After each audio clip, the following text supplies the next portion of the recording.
দোয়া চাওয়ার সময় হবে, রাখো। এমনি 1 ঘন্টা লেটে গাড়ি আছে।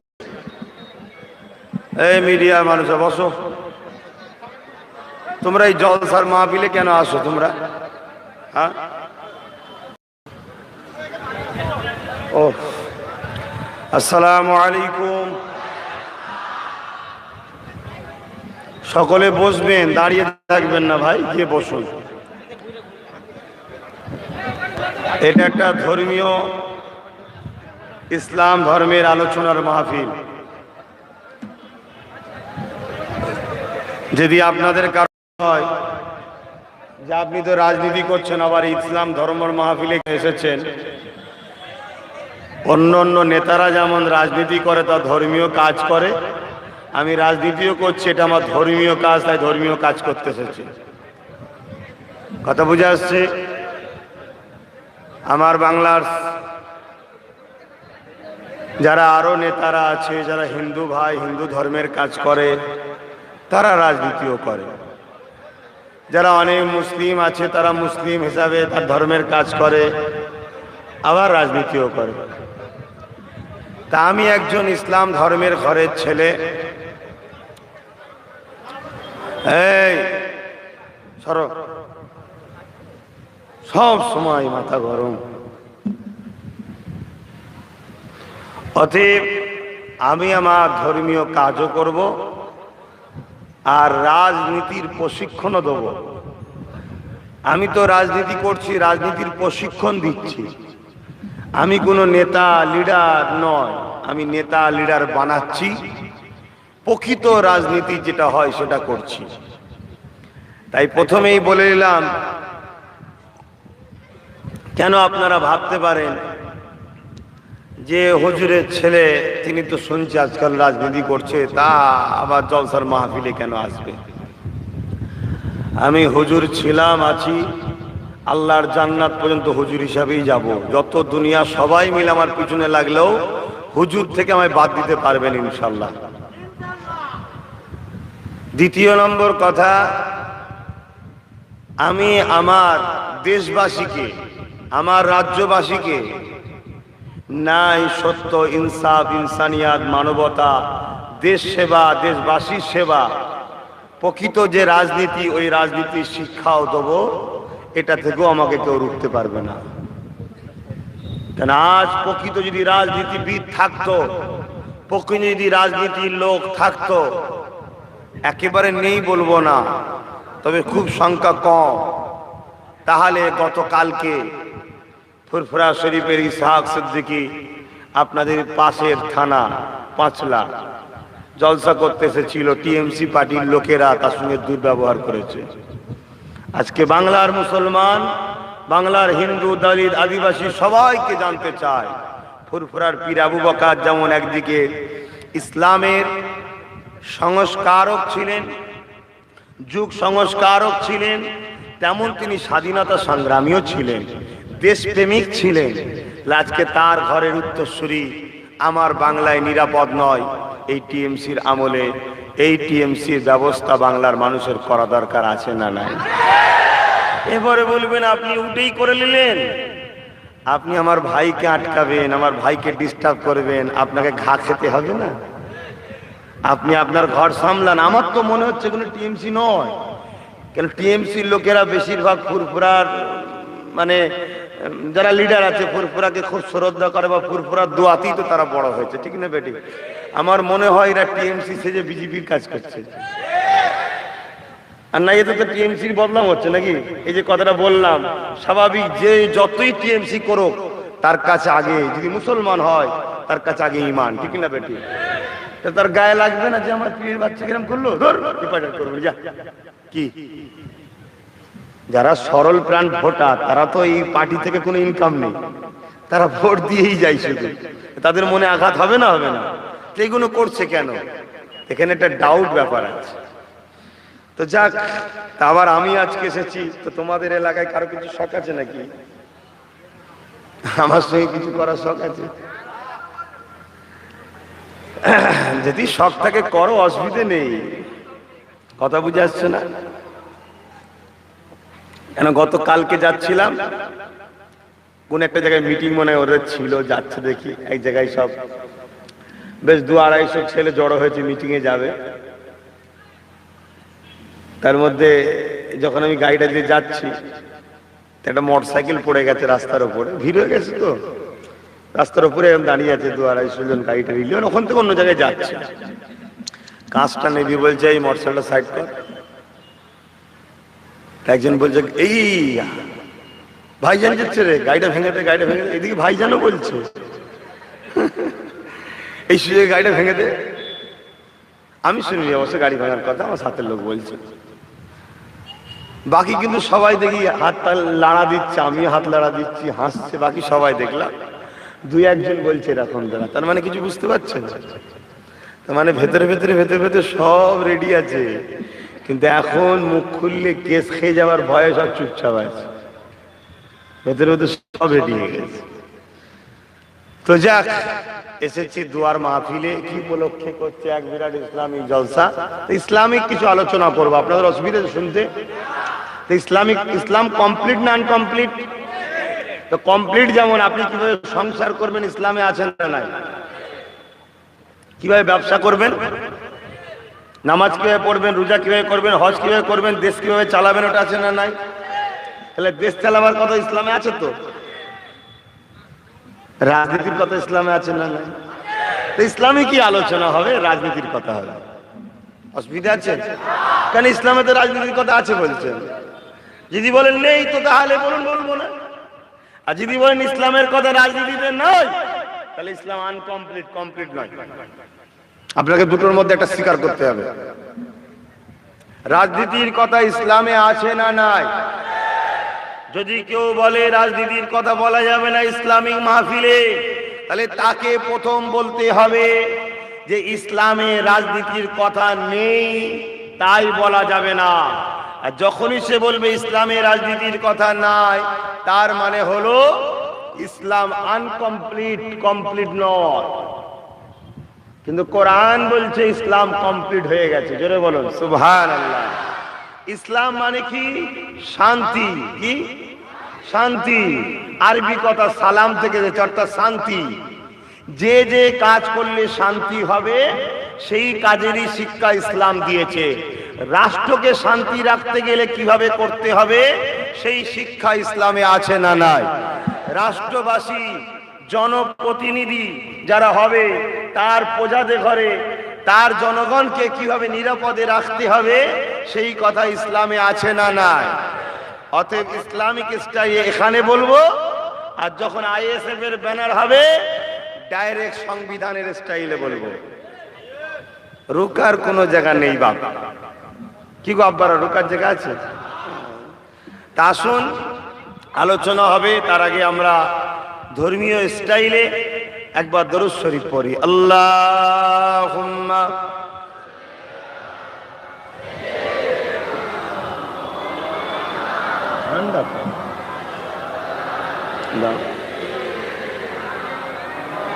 হাওয়াটা আড়াল হচ্ছে বাবা, একটু না ওখানেই থাকে, একটু পিছিয়ে যান আপনারা, একটু পিছিয়ে যান। আউযু বিল্লাহি মিনাশ শাইতানির রাজীম।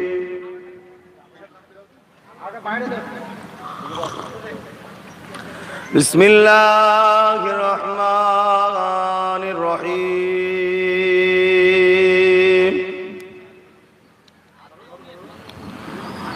আলহামদুলিল্লাহ নাহমাদুহু ওয়া নুসাল্লি আলা রাসূলিহিল কারীম। আম্মা বা'দ ফায়া আইয়ুহাল হাযিরুন রাহিমাকুমুল্লাহ। ক্বালা আল্লাহু তাআলা ফি কালামিল মাজিদ আল ফুরকানিল হামিদ। ইন্নাল্লাহা ওয়া মালাইকাতাহু ইউসাল্লুনা আলান নাবিয়্যি ইয়া আইয়ুহাল্লাযীনা আমানু সাল্লু আলাইহি ওয়া সাল্লিমু تسليما اللهم صل على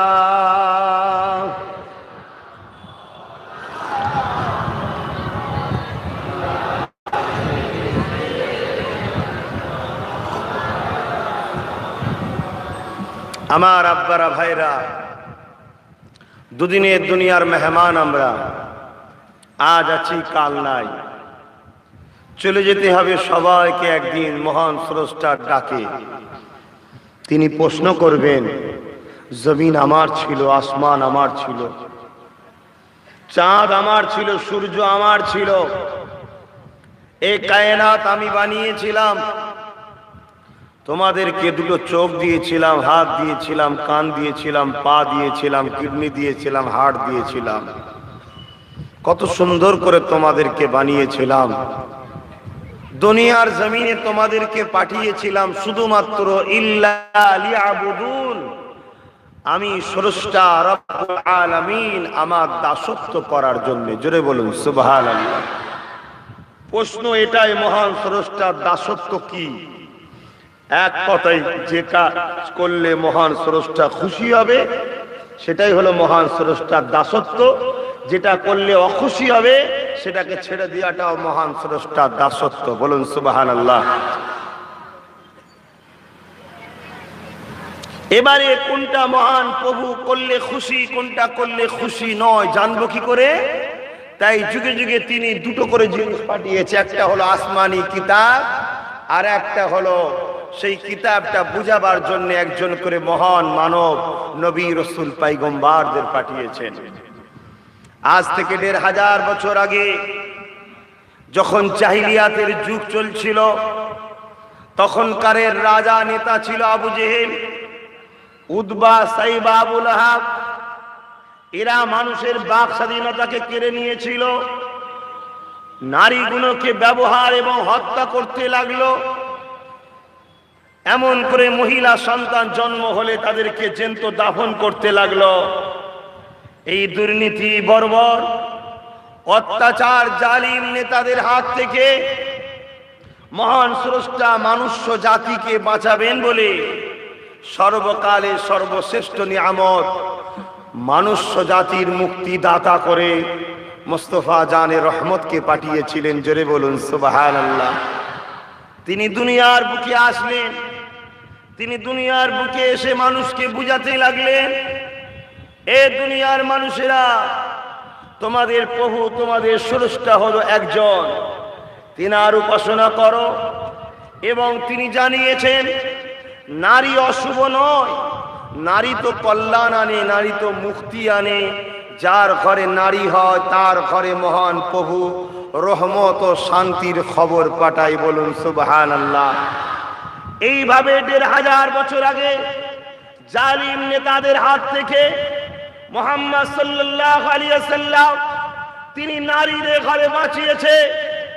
আজ ১৪০০-১৫০০ বছর পরে, আজ যখন আমি বাংলার সন্তান হয়ে, ভারতের সন্তান হয়ে আমি যখন দেখতে লেগেছি আমার দেশ জুড়ে নারী হত্যা হচ্ছে, নারীদেরকে ধর্ষণ করা হচ্ছে, নারীদেরকে জ্যান্ত মেরে দেওয়া হচ্ছে, তাদেরকে পুড়িয়ে ফেলা হচ্ছে, বিভিন্ন অজুহাত দেখিয়ে, এই জায়গায় মুস্তাফার গোলামদের কাছে জানতে চায়, আমার নেতা যখন নারীদের ঘরে জালিমদের হাত থেকে বাঁচিয়েছে, আমাদেরও কি দায়িত্ব নয় এই জালিমদের হাত থেকে আমার বাংলার মা বেটি, আমার দেশের মা বেটি নারীদেরকে বাঁচাবার জন্য আমাদের সংগ্রামের দরকার আছে না? না।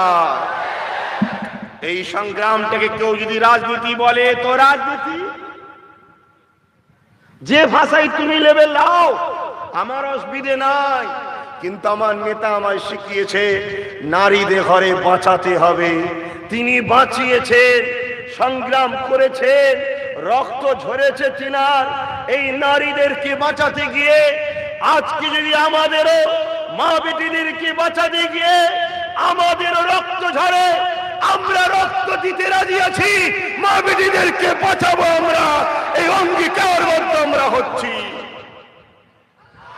এই জায়গাটাকে যদি কেউ অন্য নজরে দেখে, দেখতে পারে সেদিনও মোহাম্মদ রসুলের বিরোধী হয়েছিল আবু জেহেল, আজ মোহাম্মদের গোলামের বিরোধী হচ্ছে আবু জেহেলের গোলামরা।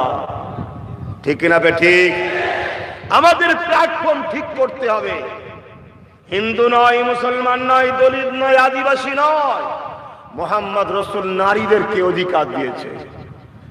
যে মোহাম্মদ রসুলকে রসুল বলে মেনে নিয়েছে তাকে বলা হয় ইসলামের অনুসারী, যে মানে না তাকেও বলা হয় গায়ের মুসলমান, সেও কিন্তু মোহাম্মদেরই উম্মাত।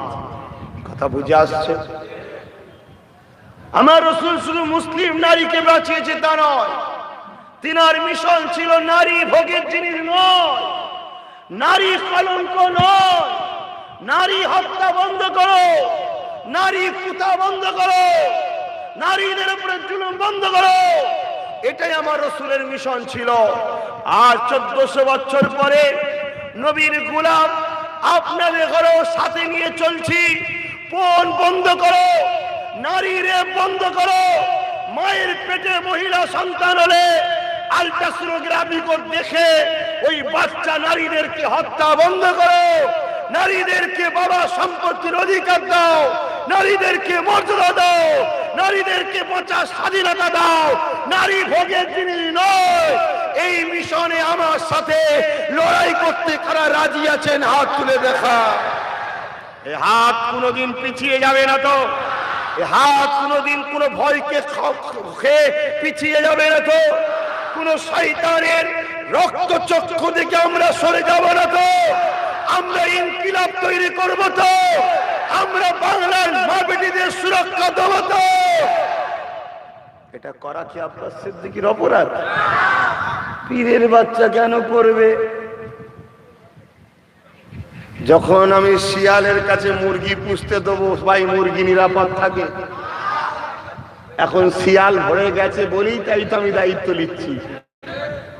আমি কাউকে মুরগি আর শিয়াল বলে ছোট করছি না, বুঝাবার জন্য বলছি।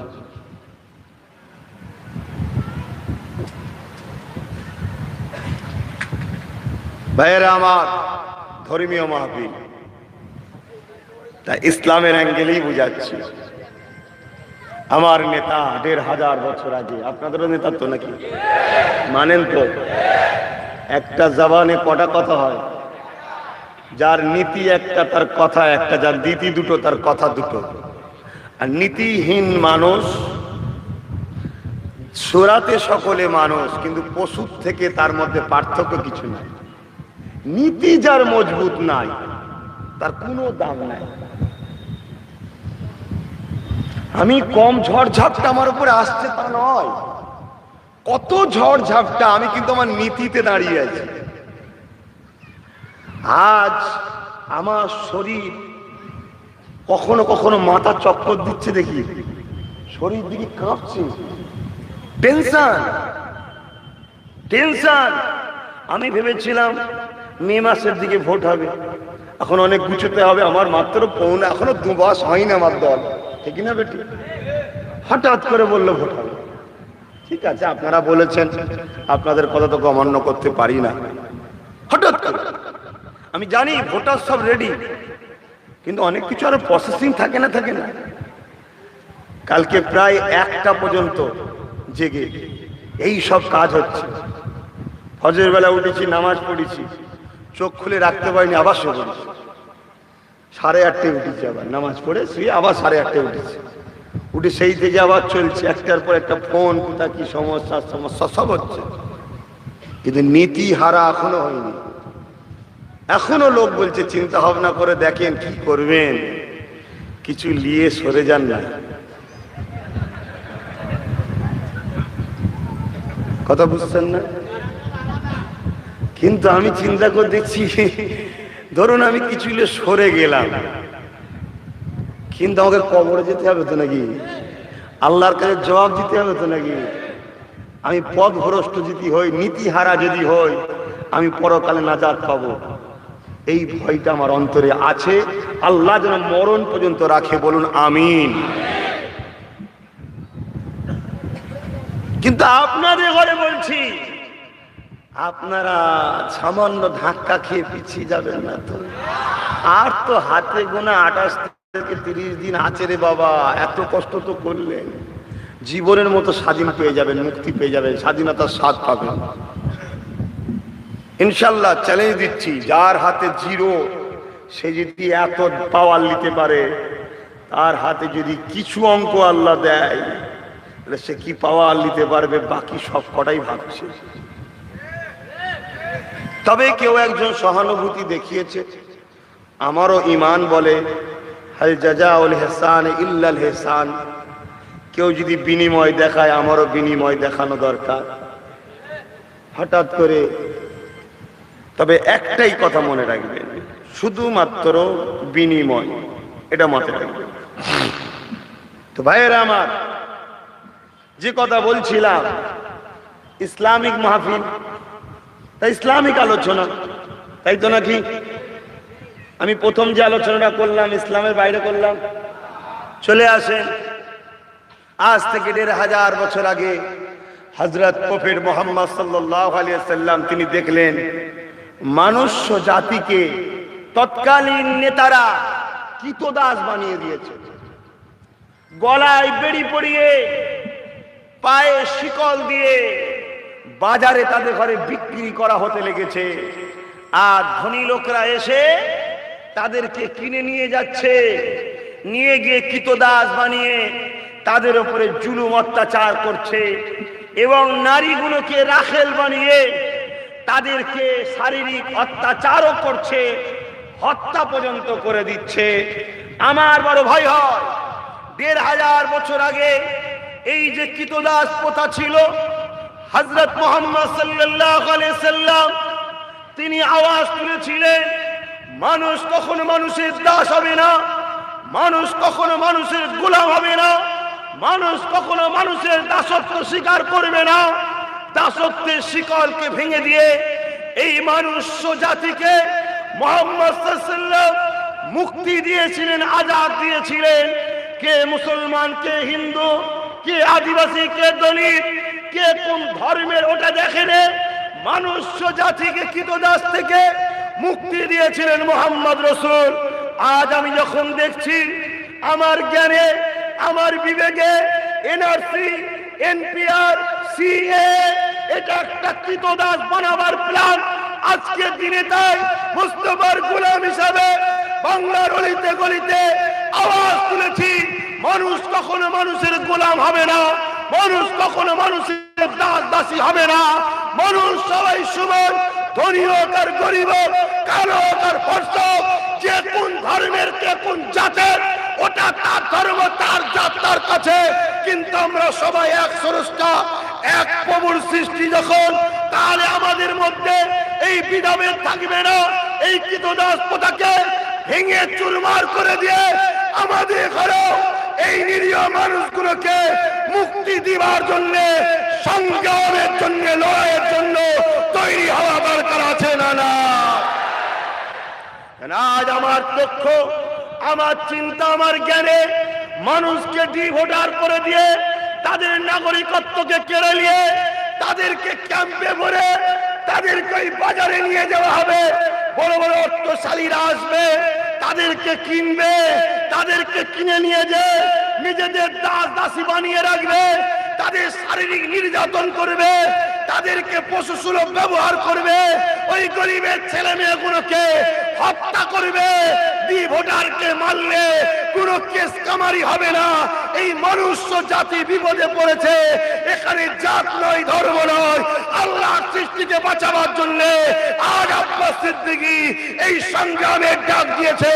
আমার সঙ্গে ঐক্যবদ্ধ তারা থাকতে চাও, হাত তুলে দেখাও।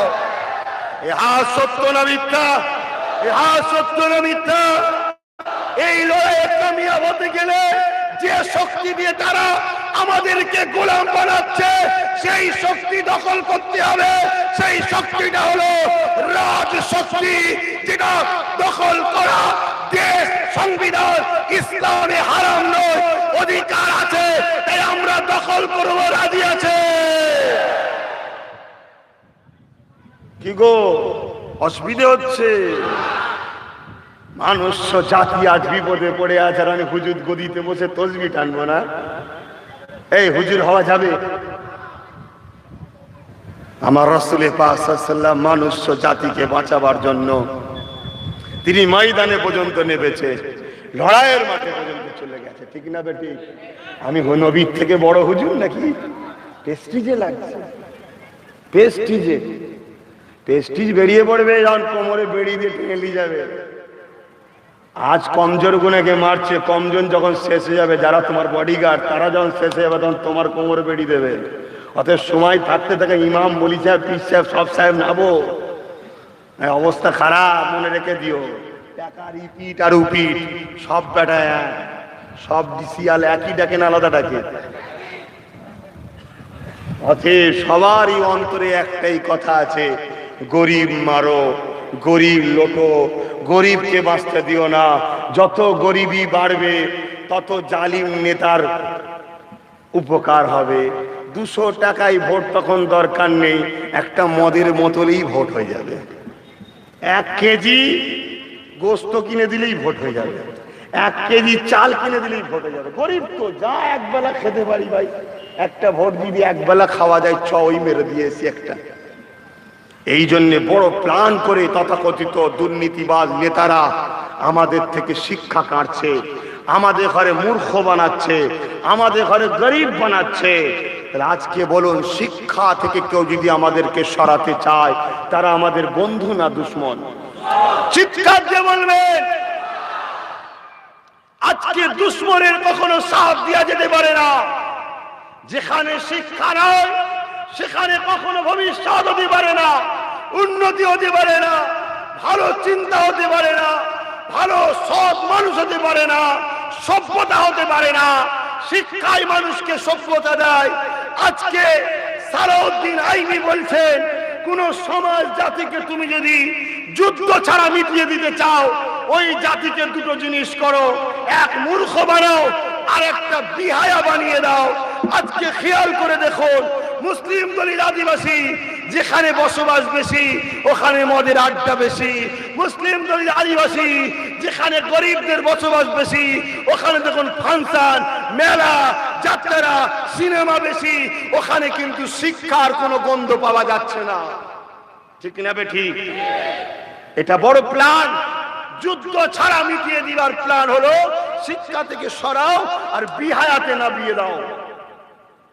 আমার কথা কি যুবকদের খারাপ লাগছে? কেন তোমারা তো নাচ ভালো লাগে, তোমাদের তো সিনেমা ভালো লাগে, তোমাদের তো যাত্রা ভালো লাগে, তোমাদের তো ফুটবল খেলা ভালো লাগে। চিন্তা করুনি, তোমাদের দিদি নতুন নতুন সব নায়ক নায়িকাকে টিকিট দেবে বলছে, বেশ নাচ দেখাবে। আবার 2018 নাচ দেখেছিলে না? 19-এ দেখেছিল তো? লজ্জা করছো কেন? দেখছো না দেখুনি? বলো, দেখছো না দেখুনি?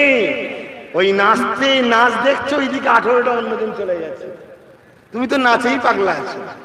আবার নাচ দেখাবে, দেখবো অন্যদিকে 150+ হচ্ছে, আর তুমি নাচেই আছো। ওই যে বলছে খেলা হবে, ওই খেলা হলে এইটা তোমাকে নাচিয়েই যাবে, ওইদিকে তোমার দুশ্মন শক্তিশালী হবে। বলে এইটা তো পুরো ডাইরে হয়ে গেল হুজুর জলসার মাহফিলে। মানুষকে বাঁচানো, মানুষকে সৎ পথ দেখানো ইসলামে হারাম না হালাল? সৎ পথ দেখালাম, ইসলাম বিরোধী কথা হলো? ডাইরে ঘরে ইনকাইরে হোক, সৎ পথ দেখালাম যে নাচে যাসনি বাবা, ঢোল তবলা গান বাজনা, মদ জুয়া আড্ডা, তারপরে কি বলে লটারি, এসবে যেও না আমার ভাইরা। তোমরাও যাও, চাকরি কোথা হবে, শিক্ষা কোথা হবে, কর্মসংস্থান কোথায় হবে, সেখানে যাও। ব্রিকের তো সময় কম ছিল, না আর একটুখানি মজা বুঝিয়ে দিত।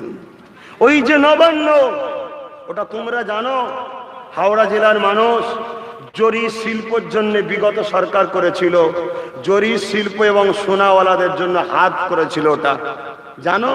সেই নবান্ন দখল হয়ে অন্য কাজ হয়ে গেল।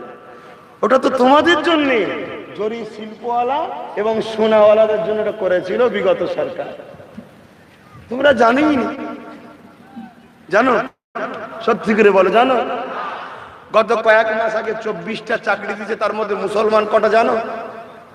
এই জানো? 24টা চাকরি দিয়েছিল, এটা তোমরা জানো? তাহলে স্বাভাবিক আব্বাস সিদ্দিকী যখন এসে বলবে যে দিদি মুদি এক, রাগ হওয়া আমার ভাইয়ের অন্যায় নয়। কেন? আমার ভাই তো জানে না, তাই রাগ করছে। ওর রাগ করাটাও তো ঠিকই, ভুল তো নয়, ও তো জানে না।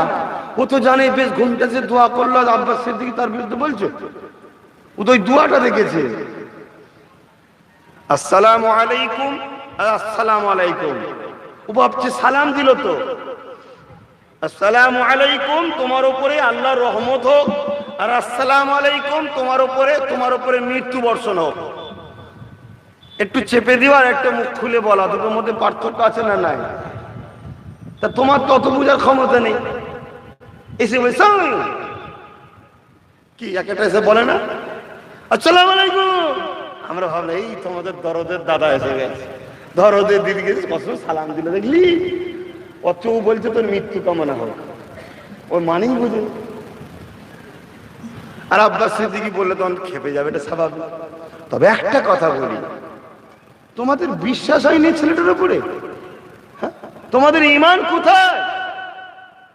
হ্যাঁ, ঈমান কোথায়?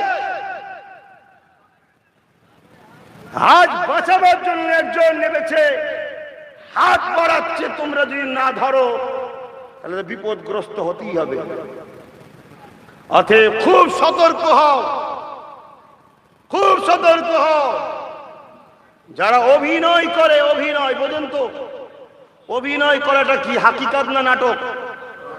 যে অভিনয় নাটক, যখন এই কথা বলছে উনি মিডিয়ার লোক রেডি হয়ে যাচ্ছে, ঠিক আছে চালিয়ে যান। অভিনয়টা কি? নাটক। নাটক কি হাকিকাত না ঢপ?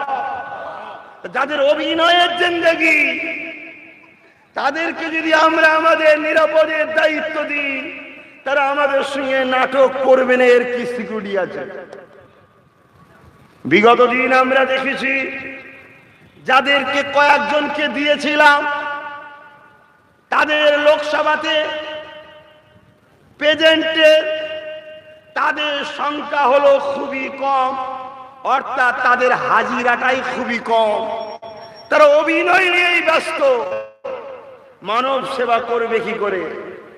তাই আমি বলবো, জাতি ধর্ম বর্ণ নির্বিশেষে ইসলাম বলছে লা ইয়ারহামুল্লাহু মান লা ইয়ারহামুন নাস, যে মানুষের উপরে দয়া করে না, মহান স্রষ্টা তার উপরে দয়া করে না। তাই আমি হতে পারি ইসলামের অনুসারী, অবশ্যই আমি মুসলমান, ইসলামের অনুসারী, কিন্তু আমি একটা মানুষ, হিন্দু মানুষ, দলিত মানুষ, আদিবাসী মানুষ, সিভিল কাস্ট মানুষ, সিভিল টাই মানুষ, ওবিসিরাও মানুষ।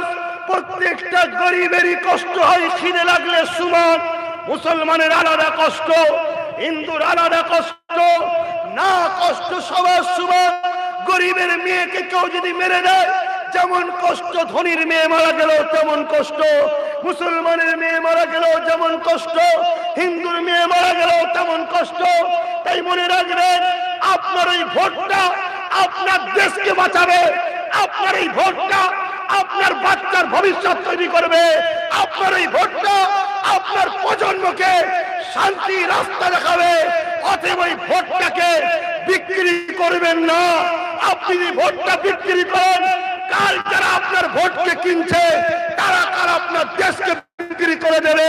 আর যারা দেশের সঙ্গে গদ্দারি করে তারা কখনো মুহাম্মাদের গোলাম হতে পারে না। কারণ মুহাম্মদ বলেছে, আমি মুহাম্মদ যা করেছি তাই করতে হবে। ইতিহাস বলছে, মক্কা থেকে যখন মুহাম্মদ সাল্লাল্লাহু আলাইহি ওয়াসাল্লাম চলে যাচ্ছে, মক্কার দিকে তাকিয়ে তাকিয়ে আমার রাসূল চোখের পানি ফেলে কেঁদেছে আর বলেছে, হায়রে আমার মাতৃভূমি মক্কা, আমি তোমায় ভালোবাসি। তাই আমি আব্বাস বলছি, হায়রে আমার ভারত, আমি তোমায় ভালোবাসি। তোমার গাদ্দারকে হয়ে চোর বেচে বেচে বেচে আমরা জবাব দেবো, এর প্রতিজ্ঞা নিচ্ছি, ঠিক না বেঠে? তাতে জেল আশ্রয়ী হোক, নেতা হোক, মন্ত্রী হোক, যেই হোক, আমার দেশের গাদ্দারদের জবাব আমরা দেবো। ঐক্যবদ্ধ হোক, ইতিহাস তৈরি করব। আবার একটা দিল্লি গেট হবে, সেখানে 100-র মধ্যে 63 জন যেমন মুসলমানের নাম আজও আছে। আমরা নতুন ইতিহাস তৈরি করব। বাংলা মাকে বাঁচাতে, ভারতকে বাঁচাতে আমরা 100-র মধ্যে 80টা মোস্তফার গোলাম জীবন দিয়ে আমার মাতৃভূমিকে রক্ষা করব, এই কালিন্দের হাত থেকে বাঁচাবো, এই অঙ্গীকারবদ্ধ আমরা নিলাম। ঠিক না বেঠে? হাত মুঠো করে বলুন ঠিক না বেঠে? কারো মাথায় ঢুকছে না তো যে ধর্মীয় মাহফিলে এসে দেশের কথা বলছেন কেন? ঢুকছে নাকি? দেশকে ভালোবাসাও ধর্মীয় কাজ। যে ধর্ম দেশকে ভালোবাসার কথা বলে না ওটা ধর্মই নয়। দেশকে ভালোবাসাও হলো ধর্মীয় কাজ। কারণ এই দেশ আমাকে তার বুকে জায়গা দিয়েছে। এদেশের হাওয়া বাতাস সব কিছু আমরা নিয়ে উঠা বসা করি মহান স্রষ্টা। তাই আমাদেরকে জানিয়েছে মোহাম্মদ রসুল দ্বারা যে তুমি খবরদার তোমার মাতৃভূমিকে ভালোবাসো। যেখানে পানি দেবেন ওই পানি জমিনে দিলে ওটা হলো কাদামাটি, আর যে জমিনে রক্ত দেবেন ওই জমিনটার নাম হলো মাতৃভূমি। অতএব রক্ত দেবেন না আর বলবেন মাতৃভূমি, ও মাতৃভূমির মজা কখনো আপনি পাবেন না। রক্ত দেন তাই মাতৃভূমির মজা পাবেন।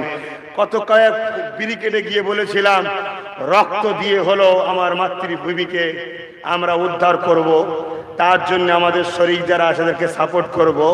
এই কথা বলাতে আবার কেউ কেউ বলছে যে উনি দেশ ভাগের সময় 1946 সালে দেশ ভাগ হয়েছিল, আমি তাও মানে তখনকার সময় আমি তখন জন্মই নিইনি, কে কি একটা স্লোগান দিয়েছিল, বলছে সেই স্লোগানটা উনি দিচ্ছে। আরে আমি তাকে চিনিনি, জন্মই হয়নি, তো জানবো কি করে? তবে এতটুকু মনে রাখবেন, আজ গাদ্দারদের কলজে শুকোচ্ছে পারে। কেন আমরা যতক্ষণ ঘুমিয়ে থাকবো ততক্ষণ শিয়ালরা দাদাগিরি দেবে। নেকড়ে যখন উঠে দাঁড়ায় শিয়াল তখন গর্তেই ঢোকে। আরে তোমরা নেকড়ে হতে হবে, বাঘ হতে হবে, সিংহ হতে হবে। অতএব তোমরা বাঘ সিংহ যখন হচ্ছ তাহলে কোনো শিয়ালের পিছন ধরলে হবে না, বাঘের সাথ দিতে হবে।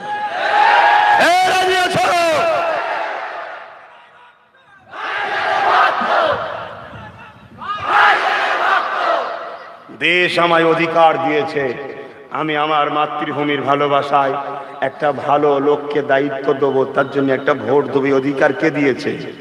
কে দিয়েছে? দেশ। কে দিয়েছে? দেশ। আমার এই অধিকারকে যে কাটতে আসবে দেশের পক্ষে না বিরুদ্ধে, তাকে কি বলা হয়? দেশদ্রোহী। অতএব দেশদ্রোহীদের ঘরে হর হরে স্টিম জার্মানি কুপ্তা খাওয়াতে হবে। কথা বুঝতে পারছেন তো?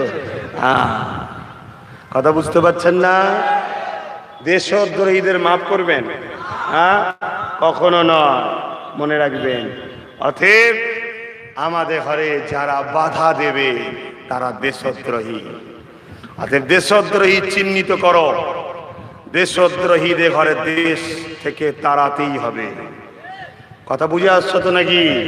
তার জন্য যা করণীয় দেশ তোমাকে অধিকার দিয়েছে, তুমি করতে পারো, কোনো বাধা নাই, কোনো বাধা নাই। দেশ তোমাকে অধিকার দিয়েছে।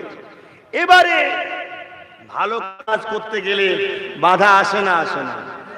আজকে বলুন আশফাকুল্লাহ খান, হাফেজ নিসারউদ্দিন, ফুরফুরার পীর আবু বকর সিদ্দিক, এমন করে নেতাজি সুভাষচন্দ্র বসু, এমন করে গান্ধী বাবু, এমন করে আবুল কালাম আজাদ, এমন করে কি বলে ডক্টর শহীদুল্লাহ সাহেব, এমন করে ক্ষুদিরাম বসু, এমন করে অনেক স্বাধীনতা সংগ্রামীরা, তারা যদি নিজেদের জীবনকে না দিত তাহলে আমরা স্বাধীন দেশ বলতে পারতাম?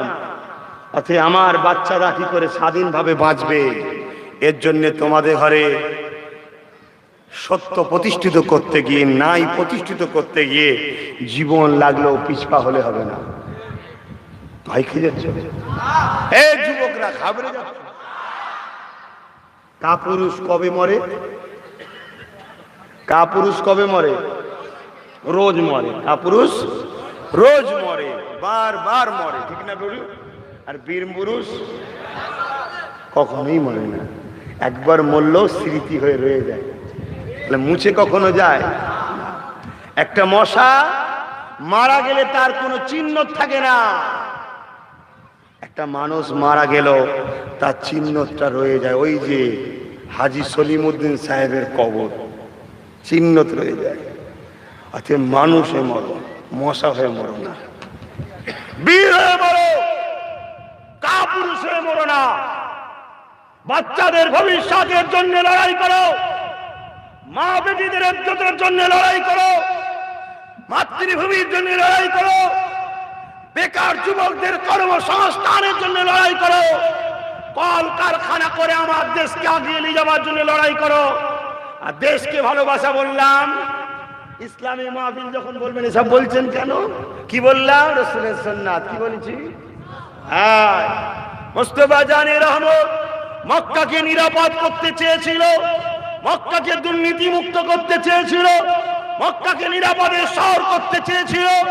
আমরা যখন মুস্তাফার গোলাম বলছি, আমার মাতৃভূমিকে নিরাপদের দেশ বানাতে হবে, দুর্নীতি মুক্ত দেশ বানাতে হবে, কর্মস্থান করতে হবে, বেকার যুবকদের কাজের ব্যবস্থা করতে হবে, নারীদের সুরক্ষার ব্যবস্থা করতে হবে। আমার মাতৃভূমিকে বিদেশিরা কালো চোখ দেখালে তাদের চোখ উপরিবার মতো ক্ষমতা আমার ভারত রাখে, কিন্তু বারবার দেখি এমন কিছু সময়েতে অনুপযুক্ত ব্যক্তির হাতে দেশ চলে যাওয়ার জন্য কখনো চীন হুমকি দেয়, কখনো নেপাল হুমকি দেয়, কখনো পাকিস্তান হুমকি দেয়, কিন্তু একটা বীর পুরুষের হাতে, ইমানদারের হাতে যদি দেশকে কখনো দিয়া যায়, পাকিস্তান বলে কিছু থাকবে না, সেটা আমার ভারত, আমার ইন্ডিয়ার ঝান্ডা উঠবে। এই কথা আমি দিয়ে গেলাম, একটা বার পরীক্ষা করে দেখে নিতে পারে, এটা ইমানদারের ভাষা বলে গেলাম। তুমি জানো না, তুমি জানো না ইমানদারের ক্ষমতা কত হতে পারে। তোমরা শুধু ডিবেটে বসে শুধু ঘুরিয়ে ফিরিয়ে বলে ওরা তো মোল্লা হয়, ওরা কি দেশকে ভালো, শুধু এই কথা বুঝছেন না, বোঝেন না? আর আমাদের গুলো ঝান্ডা ধরে শিয়ালের ছাড়ো, নিজের প্ল্যাটফর্ম তৈরি করো, গরিবরা এক হও, জাত দেখবে না, ধর্ম দেখবে না, মহান স্রষ্টার সৃষ্টি দেখে একে অপরের পাশে দাঁড়াও। তুমি জানো না হযরত কবির মুহাম্মদ সাল্লাল্লাহু আলাইহি ওয়াসাল্লাম বসেছিলেন, এক গায়ের মুসলমানকে জিজ্ঞেস করলো, মুহাম্মদ ইসলামের সব থেকে ভালো কাজ কি? মুহাম্মদ সাল্লাল্লাহু আলাইহি ওয়াসাল্লাম বললেন, ক্ষুধার্তকে খানা খাওয়ানো হলো ইসলামের সব থেকে ভালো কাজ। ওখানে মুসলমান ক্ষুধার্ত বলেছে? ক্ষুধার্তর কথা বলেছে। কি বলেছে?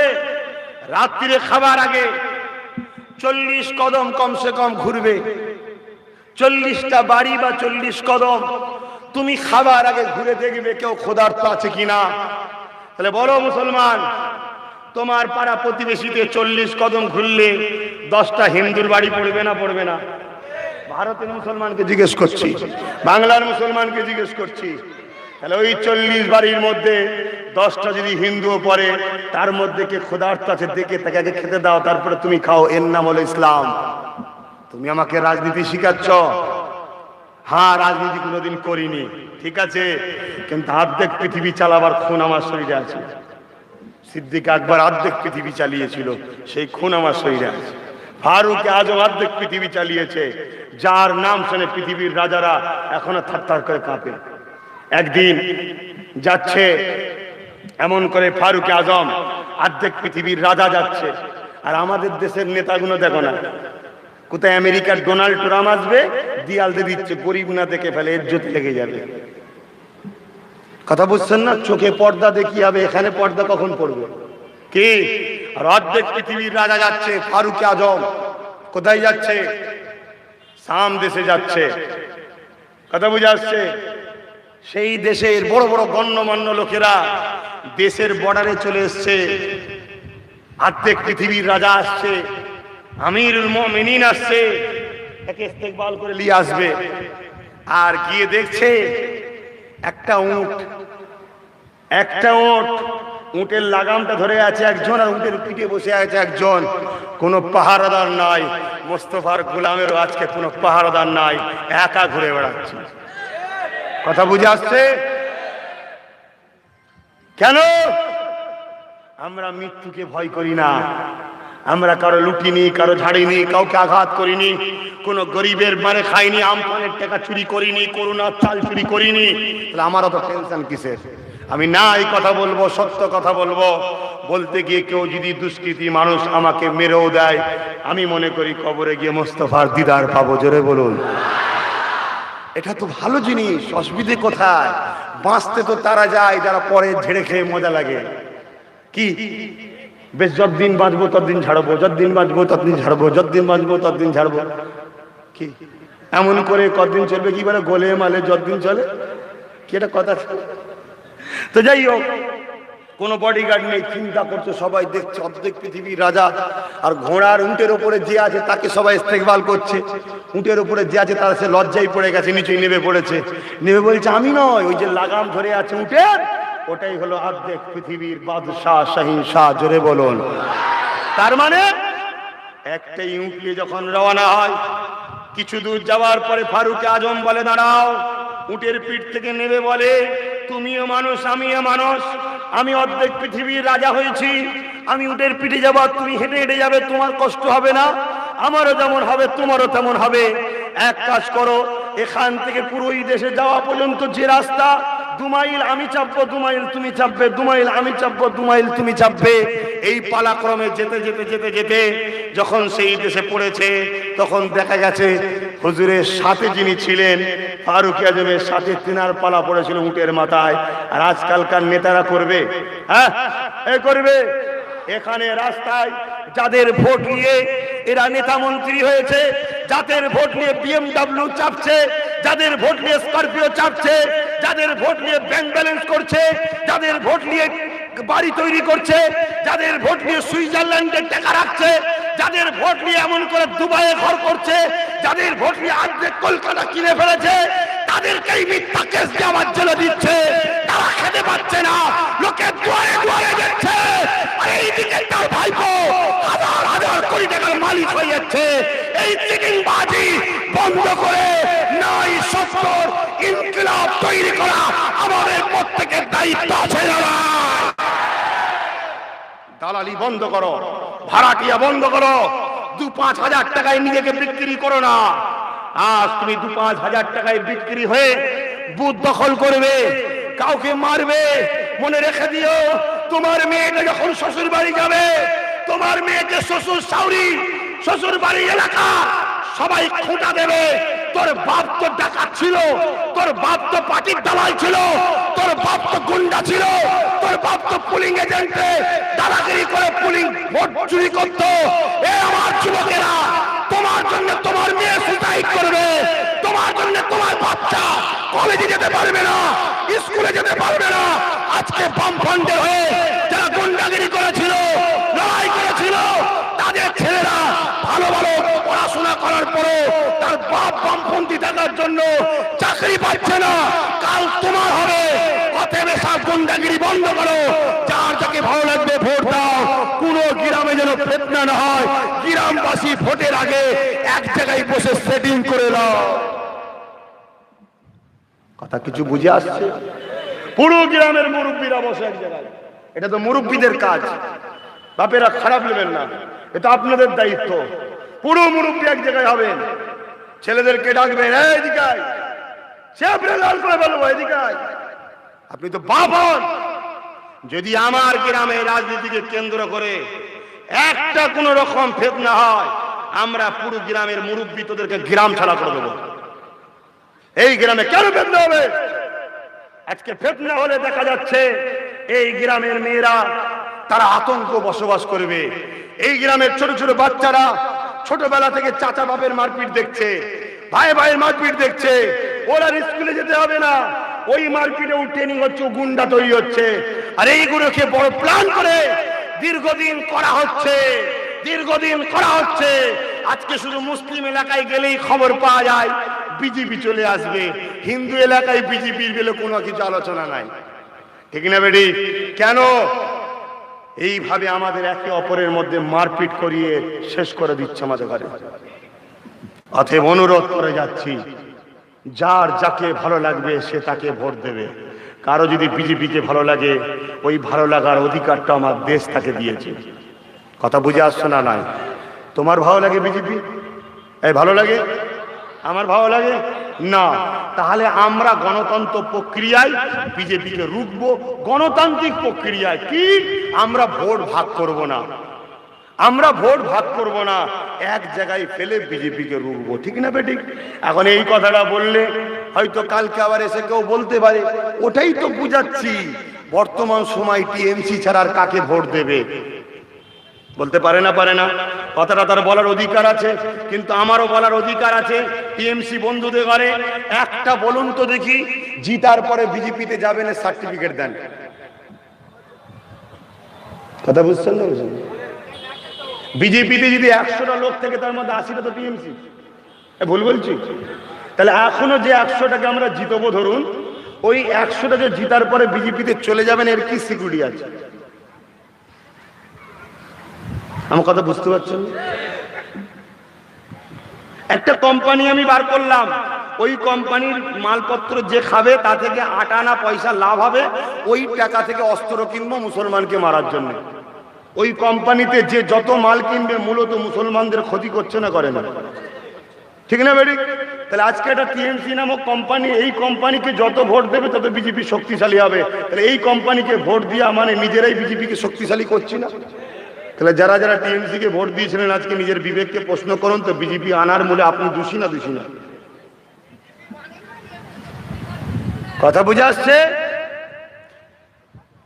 এবারে একটা কথা হচ্ছে, একজন ভাই বলছে বিকল্প ছিল না। কথা ঠিকই, বিকল্প যদি না থাকে সবাই মিলে লুটাতে মারো। লুটা, লুটাতে যখন একটা কোটা আছে, এত হাজারের বেশি যখন লুটাই ভোট করবে, তখন নির্বাচন কমিশনার এসে বসবে, কি ব্যাপার দাদা এটা হয়েছে কেন, এলাকার মানুষের কাছে জানতে চাইবে।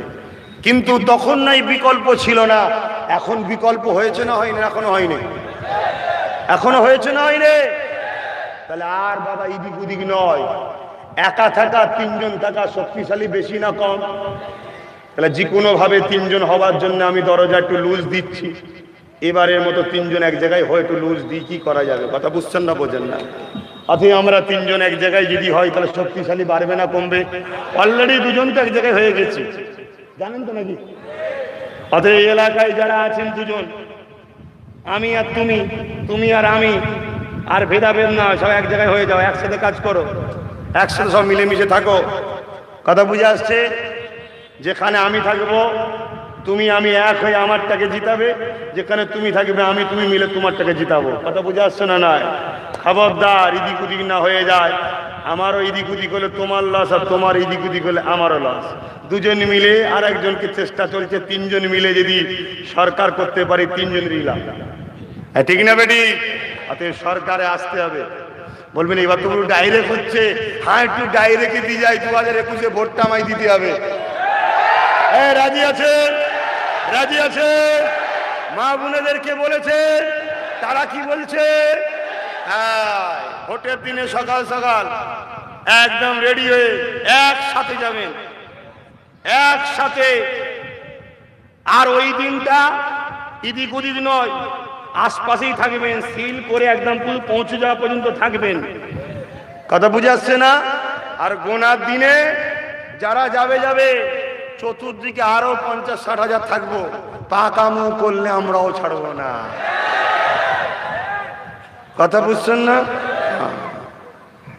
মিষ্টি মুখ, আমিও মিষ্টি দেখাবো।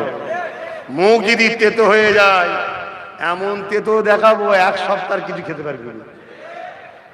কথা বুঝে আসছে?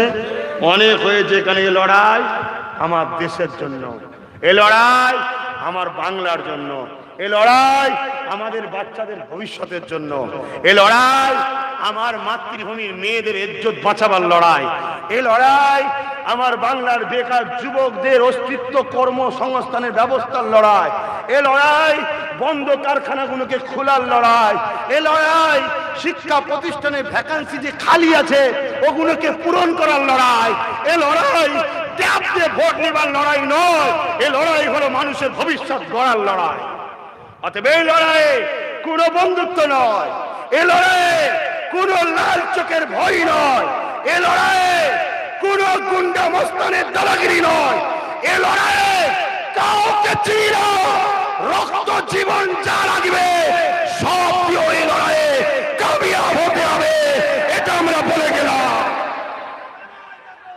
কেন আগামী দিন যদি আমরা এই জায়গা থেকে পিছপা হয়ে যাই, আমাদের এই বাচ্চারা কিন্তু আমাদেরকে মাফ করবে না। আজ আমি গর্ব করে বলি, আমার বেটা যান স্বাধীনতা সংগ্রামী। যদি তিনি স্বাধীনতা সংগ্রামী না হতেন আমি বলতে পারতাম, তিনি যদি দেশের জন্য কিছু না করতেন বলতে পারতাম। কাল তোমার বাচ্চাগুলো বলবে আমাদের চাচা আব্বাস সিদ্দিকী আমাদের জন্য জান কুরবান করেছে। যদি আমি না করি বাচ্চাগুলো বলবে তুমি বাপ কি মুখ দেখাবে তোমার ছেলের জন্য? বাজারে যখন তোমার ছেলে যাবে, হারা তোর বাপ তো টিএমসির দালাল ছিল রে, তোর বাপ তো অমুকের দালাল ছিল রে, এই তোমার ছেলের মাথায় হাঁটাবে না? ওদের দালালি বন্ধ করো, ভিক্ষা নয় অধিকার চাই, নিজের দলের হয়ে কাজ করো, নিজের অধিকার বুঝে লিবার জায়গাতে কাজ করো, কারো পিছনে থাকতে রাজি নয়। কেউ চেয়ারে বসবে দাঁড়িয়ে থাকবো ওটাও নয়, আমার চেয়ারটা কই খুঁজে লাও, সেই চেয়ার দখল করে বসে থাকো। আমি বুঝাতে পেরেছি? অনেকে এখন বলছে আব্বাস সিদ্দিকী ও তো কমনাল দল নাকি, কি দল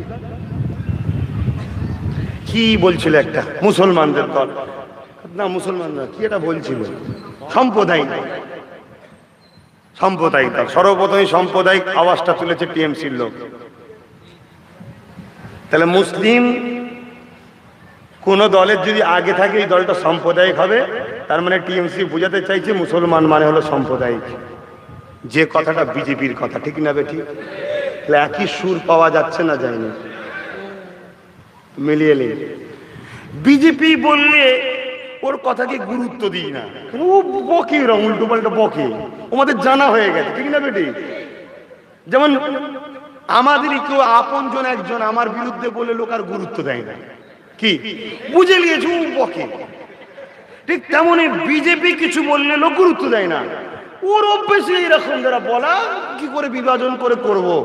কিন্তু টিএমসি যখন এ কথা বলছে একটু গুরুত্ব দিতে হবে যে এ আর ওর মধ্যে মিল হচ্ছে না, হয় না। কি গো, আমার যারা দূরে আছেন অসুবিধা হচ্ছে নাকি? একটু হাত তুলে দেখান। আছেন তো, ছেলের সাথে ভাইয়ের সাথে আছেন, দূরের গুলোকে বলছি, আছেন তো নাকি? আর নাই আবার টেনশন হবে যদি রাস্তায় ধরে, তো একবার ধরে যা হয়েছে, এই ভোটের মুখে যদি ধরিস তারও খেল লেগে যাবে তো। আমি কিন্তু সত্যি বলছি, কখনো ভয় করিনি, তোরা ভয় তো করছিস নাকি ভাই? তবে তোমরা আজকে শপথ নাও, প্রত্যেকটা পাড়ায় একটা ছেলেকে ডিস্টার্ব করলে এই একটা মুহূর্ত প্রত্যেকে বেরিয়ে পড়ো, 700 800 900 1000 যা আছে সবাই বেরিয়ে পড়ো। এই কি হয়েছে রে, এই কি হয়েছে, ধর ধর, বুঝছে না? একদম ওই যে ধর বেরিয়ে গেল, আর কথা বুঝছেন না? এই একটা সুযোগ, কেন ও আছে কটা পাড়ায় নেই, শুধু পুলিশটাকে সামনে এনে দেয় বলে মনে হয় বিরাট ব্যাপার। কেন পুলিশটাকে তো আমরা ভালোবাসি, কিন্তু প্রশাসন বন্ধুদের তো এবার একটু ভাবা দরকার যে এতদিন নাই কোন জালিমের হাতে বন্দী ছিলেন, তাই আপনারা স্বাধীনভাবে কিছু করতে পারছিলেন না, এবার তো রেহাই পেয়েছেন, এবার তো একটু নিরপেক্ষ হয়ে কাজ করতে হবে। এখনো যদি বলেন যে না ইউনিফর্ম দেশের আর অন্তর অন্য কারো, আমরা কিচ্ছু বলবো না, কিন্তু অভিশাপ আপনার ফলটা আপনার বাড়ির কারোর উপরে ভোগ করতে হবে। অনেক সময় দেখা গেছে অনেক জন ছেলে ছাদের উপরে লাভ মারছে মেন্টালিটিতে, বাপের কর্মের ফল ছেলে ভোগ করছে। কেন অনেক গরিবের বদদোয়া আছে, অভিশাপ আছে, এই অভিশাপ দিতে হয় না। আমি আপনাদের এই জন্য বলি, কোন ধর্মের মানুষ হলো কোন নিরীহ মানুষকে জুলুম করবেন না। ও হিন্দু বলে যে ওর অভিশাপ তোমায় লাগবে না এটা ভেবো না, কেন ওরও স্রষ্টা একজনই, ঠিক না? বলি না? তাহলে বলুন সে যেই হোক তার উপরে জুলুম করলে একটা অভিশাপ লাগে। তাই আমার প্রশাসন বন্ধুদের বলবো, ল অ্যান্ড অর্ডার ফলো করুন, কারো দলদাস হতে হবে না, আপনারা আপনাদের জায়গায় স্ট্রিক্ট থাকুন, একদম নিরপেক্ষ থাকুন। কথা বুঝে আসছে তো? যাক, ভালো থাকেন আপনারা। আসুন আমরা ধর্মীয় স্টাইলে, ধর্মীয় মাহফিল কি লিখা আছে ইসলামিক জলসা। কি গো, কিছু ভুল বলা হয়ে গেছে নাকি? ভাই ভাইয়ের কাছে কিছু চাইতে পারে না, পারে না? ছেলে বাপের কাছে কিছু চাইতে পারে না, পারে না? ছেলে মায়ের কাছে কিছু চাইতে পারে না, পারে না? ছেলে বোনে ভাই বোনের কাছে চাইতে পারে না, পারে না? এই চাওয়াতে ইসলামে নিষেধ আছে? মানব সেবা করব, নিরীহ মানুষের পাশে দাঁড়াবো, অসহায়ের পাশে দাঁড়াবো, গরিবদের চোখের পানি মুছবো, প্রত্যেকটা পেটে খাবারের ব্যবস্থা করব, যারা কর্মহীন তাদের কর্মের ব্যবস্থা করব, যারা মিথ্যা কেসে ভুগছে চিরতরের জন্য এই কেসটাকে খালাস করে দেবো। এর জন্য একটা পাওয়ার দরকার, ওই পাওয়ারটা হলো রাজ পাওয়ার। রাজনীতি হলো মহান সওয়াবের কাজ, যার মানে হলো রাষ্ট্র সেবা, রাষ্ট্রবাসীর সেবা। লুটার নাম রাজনীতি নয়, জুলমের নাম রাজনীতি নয়, মানবতার নাম রাজনীতি, প্রেমের নাম রাজনীতি, অসহায়কে আশ্রয় দিবার নাম রাজনীতি, বস্ত্রহীনকে বস্ত্র দিবার নাম রাজনীতি, অন্নহীনকে অন্ন দিবার নাম রাজনীতি, কর্মহীনকে কর্ম দিবার নাম রাজনীতি, বাসস্থানহীনকে বাসস্থানের ব্যবস্থা করার নাম রাজনীতি। এই ভালো কাজ করার জন্য ইসলামী মাহফিলে আমি ছেলে হিসাবে মায়ের কাছে, ছেলে হিসাবে বাপের কাছে, ভাই হিসাবে বোন ভাইয়ের কাছে আশা করাটা কি ইসলামে নিষেধ আছে?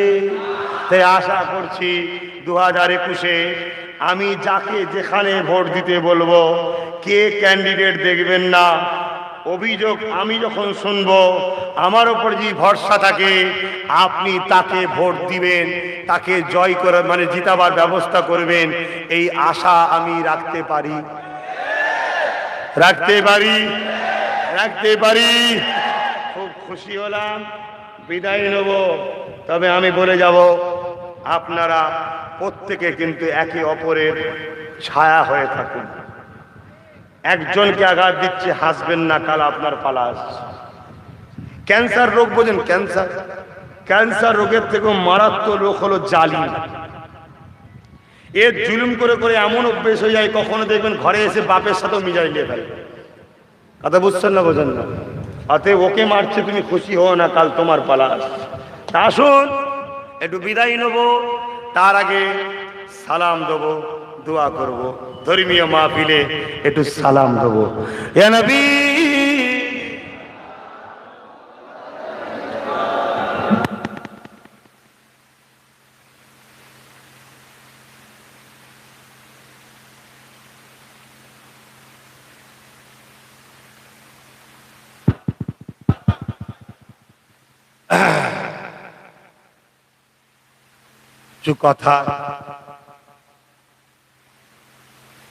কিছু কথাতে কষ্ট পেলেন? আমার আব্বা জানেরা কি বলছেন? কষ্ট পেলেন? আশা করছি আমার মা বোনেরা, ছেলে যাতে খুশি, মা তাতে খুশি, ঠিক না বেটি? বাপেরা তবু একটু রেগে যায়, তারপরেও মা কি বলে, ও ঠিক আছে, ছোট তো, 60 বছর বয়স হয়ে গেছে, তাও মা বলে বাচ্চা ছেলে করে ফেলে। ছেলে মায়ের কাছে বাপের কাছে সব সময় ছোট। আমাকে যদি সন্তান মনে করে নিতে পারেন আমার আব্বারা, ভুল হলে আমাকে পরামর্শ দেবেন, তবে সমালোচনা করবেন না আমার আব্বা, কেন আপনারই তো বাচ্চার বদলাভ হবে, ঠিক না বেটি? আমি আবার বলে যাচ্ছি, আমি আপনাদের দেশবাসী, আপনাদের ভাই, জাতি ধর্ম নির্বিশেষে সমস্ত পিছিয়ে পড়া মানুষের জন্য আমি কাজ করছি। কথা বুঝে আসছে? আমি কোন জায়গায় নেতা হব, লিডার হব, দাঁড়াবো, এ স্বপ্নে আমি আসিনি। আমি ভালো ভালো নেতা বানাতে চাইছি, যাতে করে আমাদের পরিবেশটা ভালো হয়। এ কাজ করাটা কি অন্যায়? কেন অন্য কেউ আজকে যদি কথা বলতো, তাকে একদিন জেলে ভরে তার হালুয়া টাইট করে দিত, ঠিক না বেটি?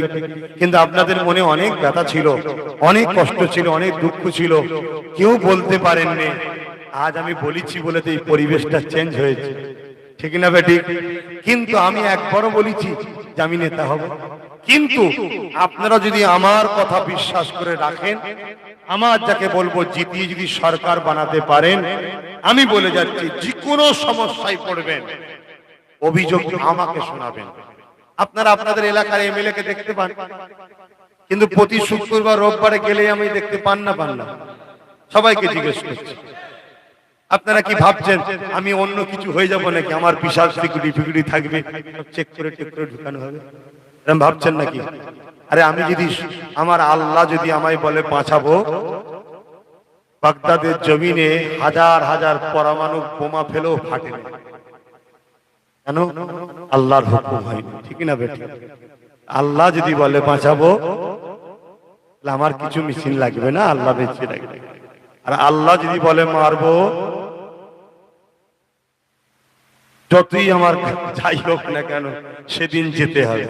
ঠিক না বেটি? আমি যেমন ছিলাম তেমনই। হয়তো অনেকে ভাববেন ভাইজান কানে হাত দিয়ে ঠান্ডা তার হলো না, হবে ঠান চিন্তা করছেন কেন?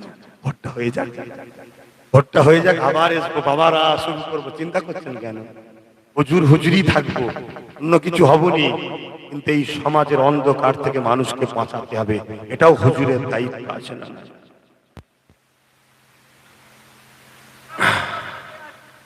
আল্লাহ কবুল করেন। ইয়া নবী সালামুন, ইয়া রাসূল সালামুন,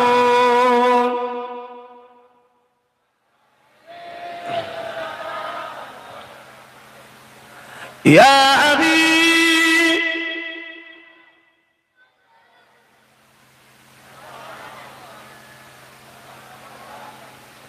طلع البدر علينا من شنيات الغداء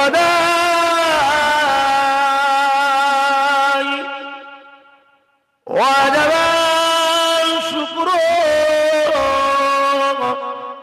على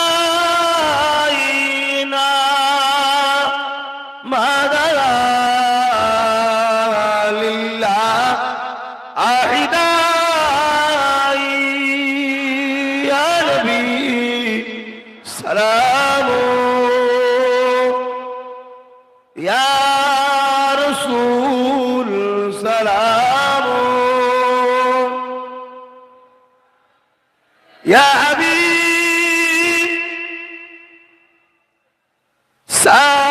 صلوات الله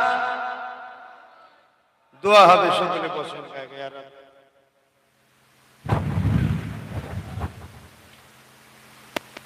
আমার আব্বা ভাইরা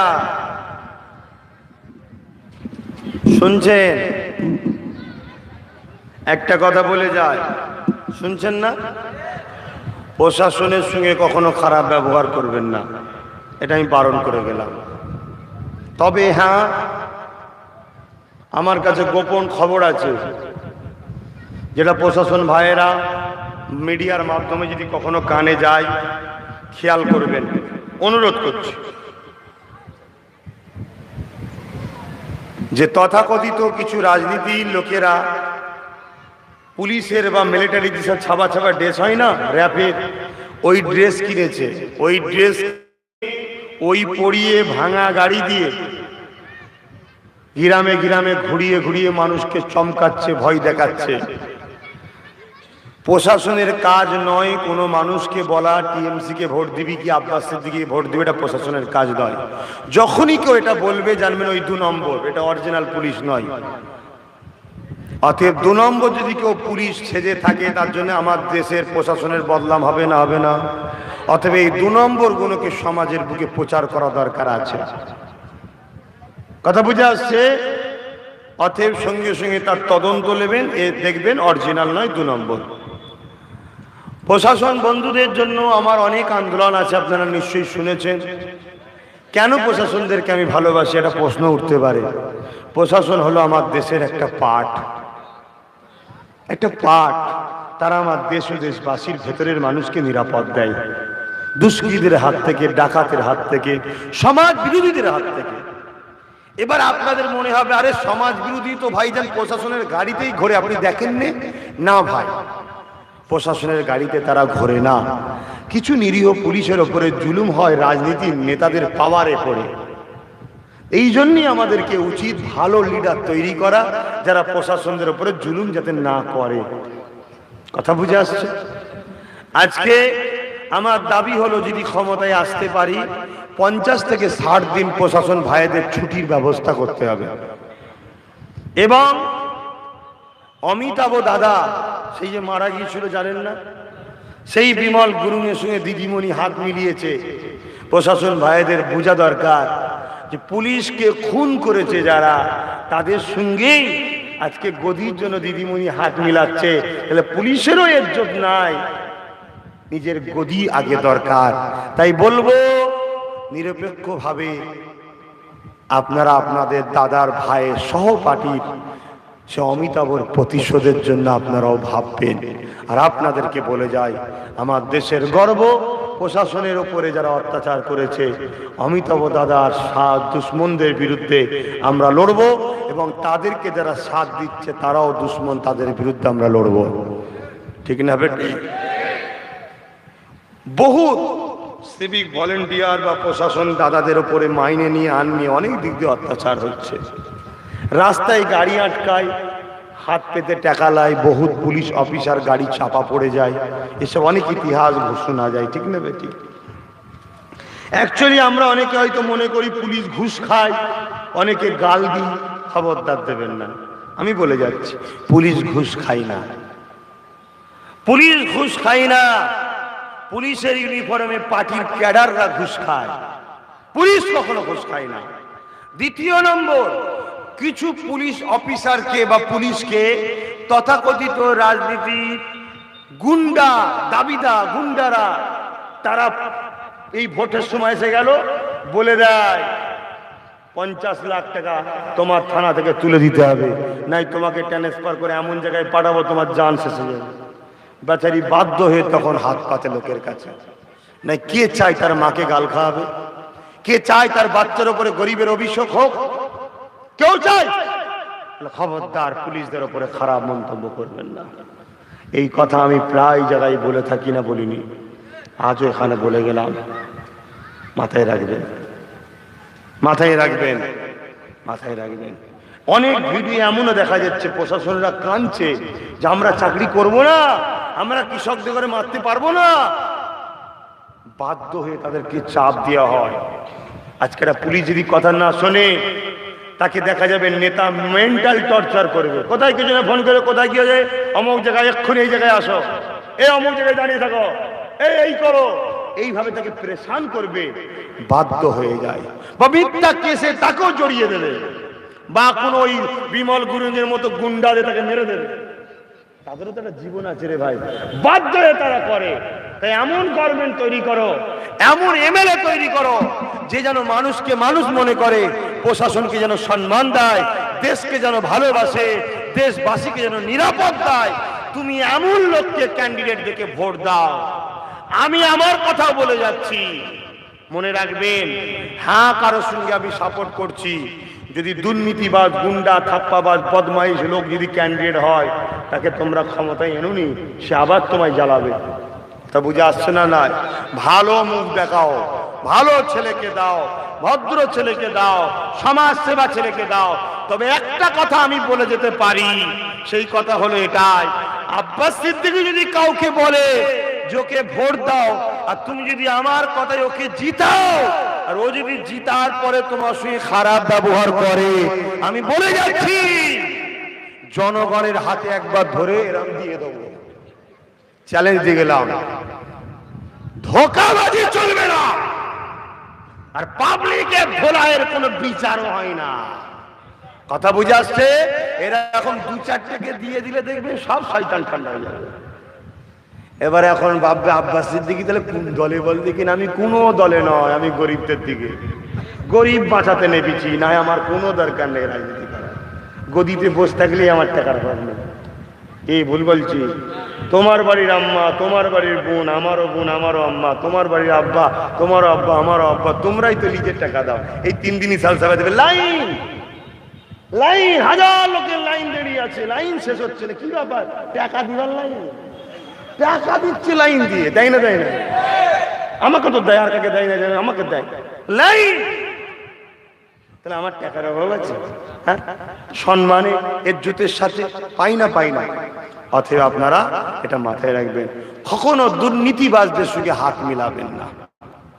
ধোঁকাবাজ, গাদ্দার, দেশদ্রোহী, মানবতা বিরোধী, সমাজ বিরোধী, নারীদের ঘরে যারা অপমান করে, গরিবদের ঘরে যারা তুচ্ছ তাচ্ছিল্য করে, গরিবদের ঘরে মানুষই মনে করে না, এরকম লোকের সঙ্গে কখনো মিশবেন না। কথা বুঝে আসছে না? থাক থাক থাক।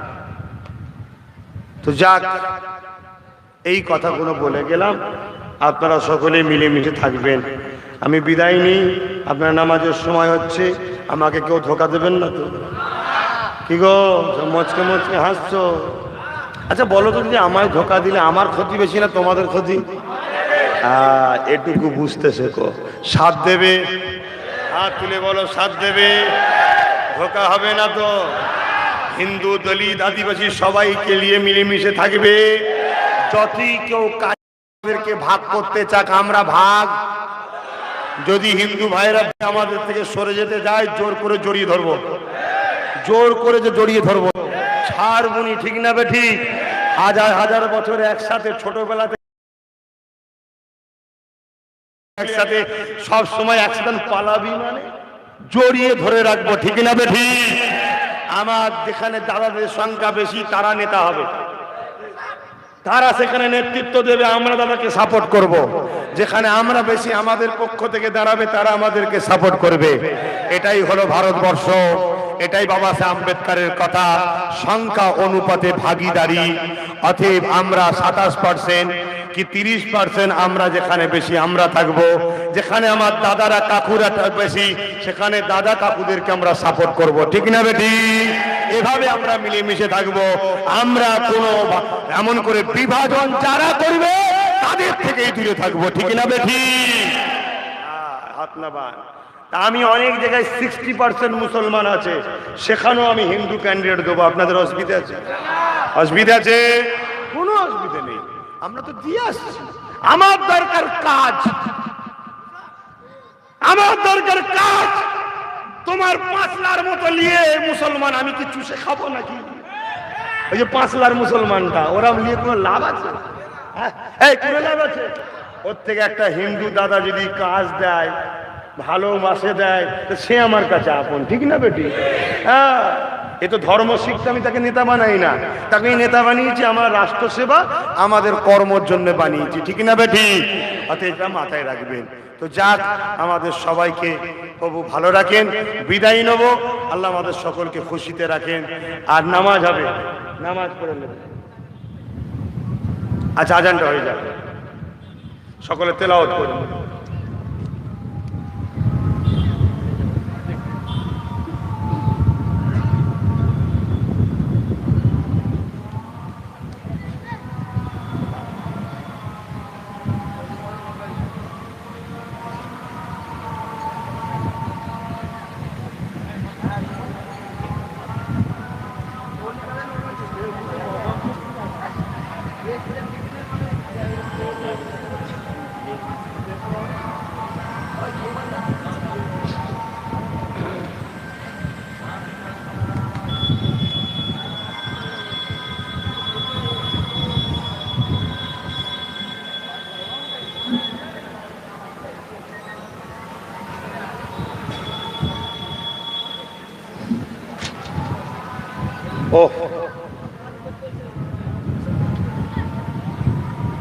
যেখানে প্রোগ্রামগুলো হবে এরকম ছেড়ে দিবি বাবা।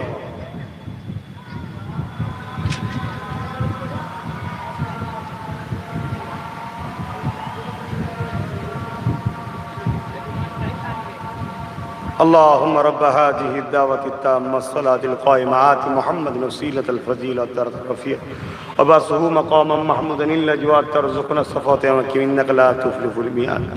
এই মিডিয়ার লোকেরা, সোশ্যাল মিডিয়া, এই প্যান্ডেলগুলো একটু দেখাতে পারিস না? বলবি এইরকম যা ছেড়ে দিতে, তবে মানুষ একটু বসতে পারে। ও সৌন্দর্যের জন্য ফাঁকা মাঠ করে রেখে দিয়েছে, লোক বসতে পারবে। আর আমি তো 10-15 মিনিট আমার হয় না, ওই জন্য ব্রিগেডে ঠিক হলুনি তো 9 মিনিট সময়। হ্যাঁ, মিনিমাম আধ ঘন্টা 40 মিনিট দিলে তাহলে